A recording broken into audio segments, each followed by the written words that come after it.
Hey guys, it's Quailon and Carrie here from IA Ireland Airsoft. This is our CQB Airsoft Tactics video.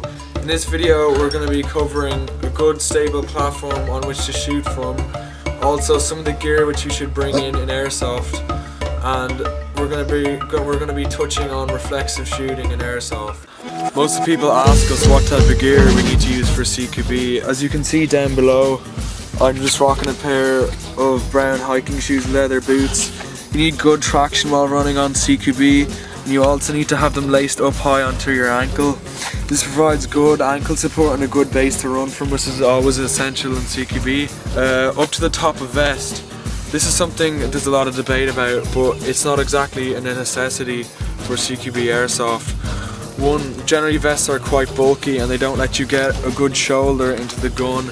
Secondly, they rattle around and they don't give an element of surprise in CQB, but if you are going to bring a vest into CQB, make sure it's very tight around the chest so you can really get a good shoulder into the gun. Up top, face protection, possibly the most essential thing about CQB Airsoft. It not only gives you a sense of security under your mask, but it stops any BB fragments entering your mouth, or even worse, chipping a tooth. It will probably give you a sense of confidence when you're going into play Airsoft, going into play CQB, and that's key for those really dramatic moments in Airsoft. Gloves.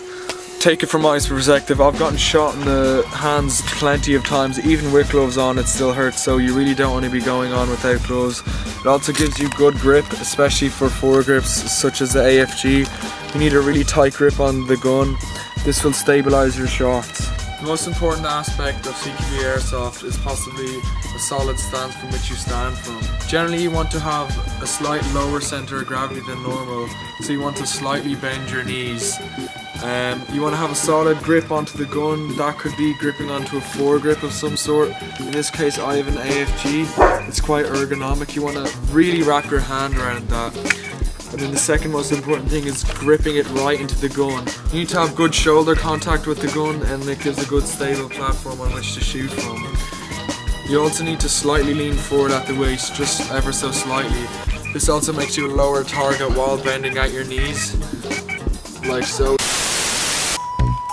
Never hold your gun like an RPG, or like you're some sort of Rambo, or also never have your arms chicken winging out. This is called chicken wing syndrome. It's seen all the time in Airsoft. Reflexive shooting is a very important aspect of CQB Airsoft. This skill is gained over time and over lots of practice, so don't be afraid on your first try you're not going to get it. Reflexive shooting is basically when I raise the gun up to my shoulder, I automatically know where it's going to shoot. So if I see an enemy 50 yards over there and I raise my gun up to my shoulder, I automatically know that when I press the trigger the bullet's going to go straight towards him. So basically there is no need for iron sights. Iron sights and red dots and holographics actually slow down you shooting the enemy, because every time if you see an enemy you have to look down your iron sights and taking that half a second or a second away from you shooting it. So to prepare yourself for reflexive shooting, take off your iron sights, make a bold step, and after a while you notice you'll be hitting targets no problem without any iron sights.